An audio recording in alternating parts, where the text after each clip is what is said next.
युवा पत्रकार प्रदोष चौहानके के नेतृत्व में राम राज्य यात्रा 13 दिसंबर से 24 जनवरी तक श्रीलंका से अयोध्या तक निकाली गई। चरण पादुका के पूजा अर्चना के साथ ही यह यात्रा की शुरुआत हुई।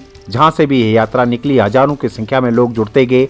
दिल्ली के प्रेस क्लब में उन्होंने अपने अनुभव साझा किए। साथ ही यहां पर सीएमडी सुदर्शन न्यूज सुरेश चौहान के भी मौजूद रहे, उन्होंने भी अपने अनुभव साझा किए। देखिए रिपोर्ट। 20 तारीख को अयोध्या में, और जैसा कि पहले प्रेस कॉन्फ्रेंस में ये कहा गया था कि जब यात्रा पूरी करके प्रदोष चौहान के भी लौटेंगे तो अपने अनुभवों को साझा करेंगे और साथ में जो रामचरण पादुका जिनको लेकर के ये यात्रा शुरू हुई है उसके दर्शन भी कराएंगे और उसके बाद जो प्रसाद वितरण का कार्यक्रम है वो भी करेंगे। तो आज यात्रा पूरी करके प्रदोष चौहान के आ गए हैं। सुरेश चौहान के जी भी हैं यहाँ पे, क्योंकि बीच में उन्होंने भी यात्रा को सहभागिता दी थी यात्रा में। तो दोनों व्यक्ति अभी यहाँ पे हैं, दोनों अपने अनुभव साझा करेंगे। तो एक बार मैं कहूँगा सबसे कि प्रदोष चौहान के से मैं प्रदोष से कहूँगा कि सबसे पहले अपनी यात्रा का जो अनुभव है वो हमारे साथ जो लोग पत्रकार बंधु हैं उनके साथ साझा करें। 11 दिसंबर को मैं आप सभी से इसी प्रेस क्लब में मिला था, जो कि प्री यात्रा प्रेस कॉन्फ्रेंस थी, और आज मैं आप सभी का स्वागत करता हूं पोस्ट राम राज्य युवा यात्रा के प्रेस कॉन्फ्रेंस में। मित्रों, 13 दिसंबर को हम सभी ने, यानी सुदर्शन राष्ट्र निर्माण ट्रस्ट ने राम राज्य युवा यात्रा की शुरुआत दिल्ली से कोलंबो के लिए की थी। हम फिर 15 दिसंबर को हमने इस यात्रा का प्रारंभ श्रीलंका के अशोक वाटिका के सीता मां मंदिर से शुरू किया, जहां पर हमने ये जो दोनों चरण पादुका और श्री सीताराम जी के जो चरण चिन्ह हैं, दोनों के पूजा कर हमने ये यात्रा की शुरुआत करी थी। और यात्रा फिर वहां से हिंदुस्तान में आई, और हिंदुस्तान में जब हम मदुरई से हम मदुरई में हम उतरे, और रामेश्वरम से यात्रा जब अपने अयोध्या की ओर जा रही थी, उस दिशा में जा रही थी, तो उस रूट से हम आए जिस रूट से स्वयं श्री राम जी ने वन गमन किया था। और साथ में ही वन गमन में जो श्री राम जी के 300 तीर्थ माने जाते हैं, मतलब जब उन्होंने उनकी यात्रा पूरी कर रहे थे वो, तो जहां पर वो रुके, जहां पर उन्होंने संकल्प लिया, जहां पर उनके साथ कुछ अच्छा हुआ, कुछ बुरा हुआ, तो सभी के तीर्थ वहां पर बने हुए हैं। और उन 290 तीर्थों में से ये चरण पादुका आज आप सभी के सामने आई है। राम राज्य युवा यात्रा 42 दिन लंबी और 10,000 किलोमीटर में आपसे बोल के गया था, बट 12,000 किलोमीटर की यात्रा पूरी हुई। और जो इस यात्रा का जो उद्देश्य था कि राम राज्य स्थापित करना है, कि मैं अपने सभी जगहों पर जहां पर हमारे कार्यक्रम किए, इन 42 दिनों में हमने 550 पब्लिक कार्यक्रम किए, छोटे मोटे, और उन कार्यक्रमों में कई केंद्रीय मंत्री, दर्जनों सांसद, 50 से अधिक विधायक और अन्य जो हमारे वीआईपीज थे, और साथ में ही 15 से अधिक महामंडलेश्वर और कई हमारे पूज्य संतगणों से हमने हमारा आशीर्वाद लिया, उनको भी पादुकाओं का दर्शन कराया और उनसे अपना मार्गदर्शन लिया। 6 राज्यों से होकर आपके अयोध्या में पहुंची है, जिसमें हमारा पहला राज्य, जब हम श्रीलंका से हिंदुस्तान में, तो हमारा पहला राज्य था तमिलनाडु। तमिलनाडु में हमारे 2 से 3 दिन हमारे वहां गए। फिर हम कर्नाटक में आए, कर्नाटक में हमने मैसूर से शुरुआत करी, फिर हम आगे बढ़ते बढ़ते किष्किंधा, फिर उसके बाद हम आए महाराष्ट्र में। महाराष्ट्र में ये यात्रा सबसे अधिक दिन रही, 12 दिन से अधिक ये यात्रा महाराष्ट्र में रही, क्योंकि श्री राम जी का जो सबसे अधिक संघर्ष और जो लाइफ चेंजिंग जो स्थान था वो महाराष्ट्र ही था, इसलिए वहां पर भी हमारे कार्यक्रम ज्यादा हुए। उसके बाद हम छत्तीसगढ़ में गए, जहां पर वन क्षेत्र ज्यादा था, हमारे वनवासी भाई थे, उन सभी को भी, उन सबसे हम मिले, उन सबको भी दर्शन कराया, और एक अलग ही एक्सपीरियंस उन्होंने हमें दिया। हम वहां पहुंचे चित्रकूट में, जहां पर सबसे अधिक इस राम वनगमन पथ के तीर्थ है, क्योंकि श्री राम जी अपने वनगमन के दौरान सबसे अधिक समय चित्रकूट में ही रहे थे, और चित्रकूट में 290 में से 65 तीर्थ तो चित्रकूट में ही है। त्रिवेणी संगम होते हुए, प्रतापगढ़ होते हुए, ये यात्रा हमारे अंतिम पड़ाव अयोध्या पर पहुंची। 18 जनवरी को यह यात्रा अयोध्या पहुंची। फिर हम अगले कुछ दिन तक 22 जनवरी के जो 4 दिन जो बचे थे, उन चारों दिनों में हमने वहाँ के जितने भी तीर्थ थे वहाँ पर उसका वो तीर्थ पूरे करे, और साथ में हमने शुरुआत हनुमानगढ़ी से करी।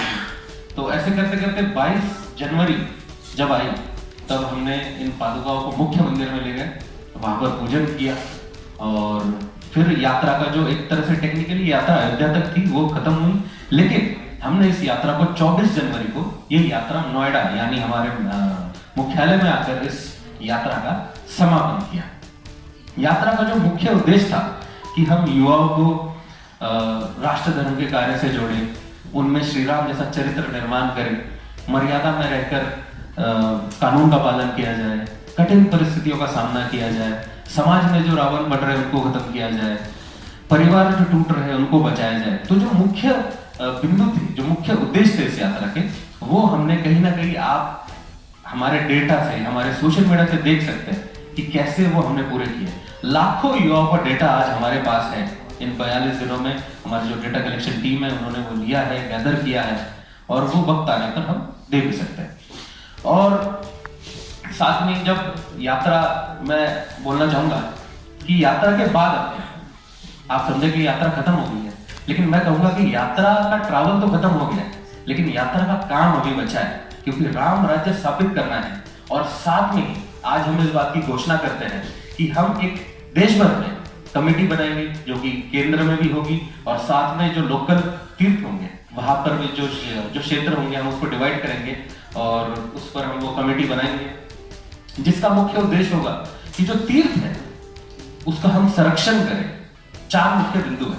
संवर्धन करें यानी इकोनॉमिक डेवलपमेंट प्लस सांस्कृतिक डेवलपमेंट। हम सिर्फ उसको एक घूमने का पर्पस ना बनाएं, उससे संस्कृति कैसे बचाई जा सके, उससे और कैसे हम अपना धर्म को प्रमोट करें, ये किया जाए। और तीसरा है इंफ्रास्ट्रक्चर, मतलब वहां आना जाना कन्वीनियंस होना चाहिए लोगों के लिए, तो ये हम तीसरा पॉइंट है।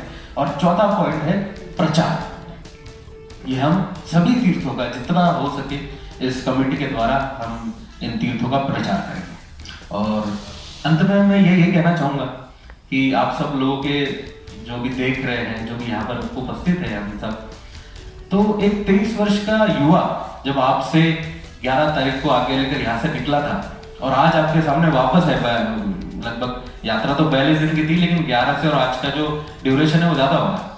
तो इसमें मैं बड़े दावे के साथ कह सकता हूँ कि अगर मैं ये यात्रा कर सकता हूँ तो जितने भी युवा मेरे भाई बहन देख रहे हैं, मेरा जो मैं कर्तव्य समझता हूँ कि उनको मैं जितना हो सके, जितना मेरी में समझ है उतनी मैं उनको दिशा दिखा सकूं। तो अगर मैं यात्रा पूरी कर सकता हूं तो मैं समझता हूँ आप भी कर सकते हैं।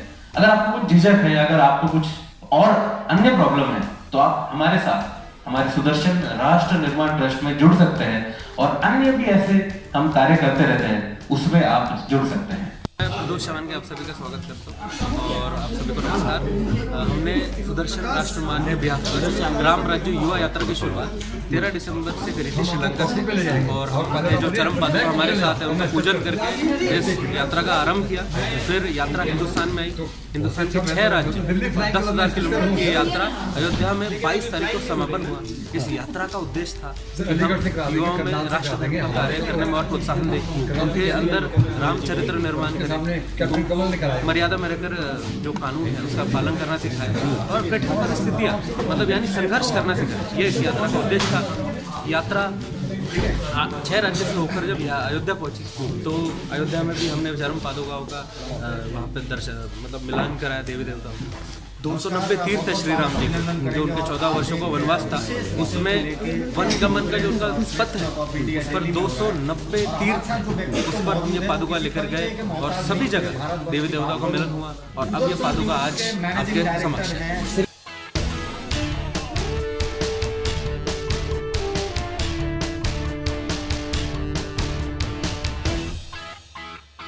जितने भी बंधु हैं सभी का मैं धन्यवाद करना चाहूंगा कि एक युवा पत्रकार के लिए आपने अपना स्पेस दिया मुझे, उसके लिए आपका बहुत बहुत धन्यवाद। एक सेवा करनी है तो भी मन में राम चाहिए, माँ बाप की सेवा करनी है तो भी पुत्र राम चाहिए, शबरी की सेवा करनी है तो भी ईश्वर राम चाहिए, भाई का साथ देना है तो भी भाई राम चाहिए, फिर वो लक्ष्मण को साथ अपने आप उसको मिलता है, और जनता की सेवा करनी है तो भी राजा राम चाहिए, और भक्तों की सेवा करनी है तो प्रभु राम चाहिए। और ये सारी मर्यादाएं प्रभु की इसमें है। और इसलिए कविता में इस यात्रा में भाषणों में कुछ जगह मैंने कही थी कि माता पिता की आज्ञा का तो केवल एक बहाना था, मातृभूमि की सेवा करने प्रभु को वन में जाना था। तो ये सारी लीला थी, इस लीला के हम हिस्सा बने। और मैं सामान्यतः बहुत भावुक नहीं होता हूँ, लेकिन इस यात्रा में अभी भी या बहुत बार ऐसे क्षण आए कि प्रभु रामचंद्र जी अगर हम इस देश के हर व्यक्ति में बसाएंगे तो हमारे सारे समस्याओं का समाधान होगा, ऐसा मेरा विश्वास है। के आधार पर मतलब जैसे आप अपनी सोसाइटी में बुलाना चाहते हैं, आप अपने एरिया में बुलाना चाहते हैं, तो ये पादुका वहां जाएगी। देश भर के बड़े बड़े कार्यक्रमों के निमंत्रण अभी से इसको आने लगे हैं। कई कथावाचकों ने इस पादुकाओं को अपने कथाओं में भी 1 दिन 2 दिन के लिए बुलाया है। तो हमारी पूरी टीम अभी मैं ऊपर बुलाऊंगा, ये यात्रा में थी और इनमें से विभिन्न जगह पर विभिन्न लोग पादुका लेकर आएंगे। मैं आपको भी कहूंगा कि आप अपने यहाँ पर भी ऐसा कोई आयोजन कर सकते हैं, क्योंकि पत्रकार मतलब ऐसे आयोजन नहीं करना, ऐसा तो कुछ है नहीं। तो हम एक्टिविस्ट है, इसलिए जर्नलिस्ट है, इसलिए हमको ऐसे कार्यक्रम अगर आयोजित होंगे तो हम आएंगे।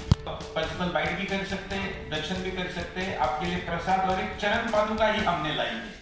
तो हर व्यक्ति यहाँ से चरण पादुका लेके जाए ताकि वो अपने घर में राम जी के स्मृति के प्रत्यर्थ, और आप भी इस यात्रा के 2 दिन सहभागी बने। मतलब यात्रा के शुरू की घोषणा और यात्रा समाप्ति की घोषणा। आप सब भी आते।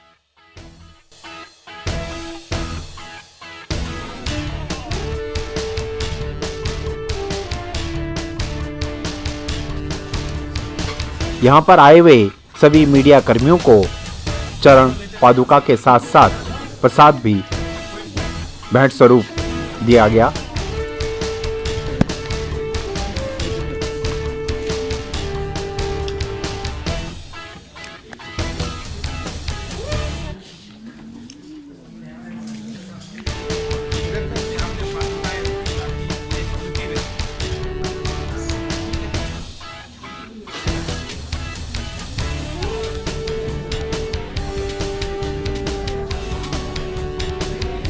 जैसे कहते हैं ना कि माता पिता की आज्ञा का तो केवल एक बहाना था, मातृभूमि की रक्षा करके प्रभु को राम ने वन में जाना था। तो वो भी एक बहाना था, और प्रदोष के लिए भी हमने एक बहाना ही ये यात्रा इसलिए था क्योंकि आज के युवाओं को शिकार किया जा रहा है वेस्टर्नाइजेशन, फंड के द्वारा, कंपनियों के द्वारा, मीडिया के द्वारा विभिन्न अटैक उसके ऊपर हो रहे हैं, इंफॉर्मेशन वॉरफेयर के। ऐसे में कोई भी माता पिता अगर अपने बच्चों को मैदान में उतारना चाहता है, व्यवसाय में हो या किसी क्षेत्र, राजनीतिक सामाजिक क्षेत्र में हो, तो उन्होंने कठिन काम उसको देना चाहिए पहला। जैसे हमने किया कि वो प्रभु रामचंद्र जी जिस वन में जिस मार्ग से गए थे वहाँ पर अपने बेटे को भेज दिया, और उससे उनको सीखने को भी मिलता है, धर्म समझता है, संवेदनाएं जागृत होती है, हिंदुस्तान देखने को मिलता है। और अगर आपको देश का काम करना है तो आपको देश देखना जरूरी है, वो भी होता है। तो इतनी बड़ी 42 दिनों की यात्रा जिसमें लाखों लोग सहभागी हुए और करोड़ों लोगों तक इसका संदेश गया, ये यात्रा पूरी होकर आज यहाँ आई है। पत्रकार मित्रों को कहा था कि शुरू में आपको मिले और उसके बाद भी मिलेंगे, इसलिए आज यहाँ सबको मिले हैं।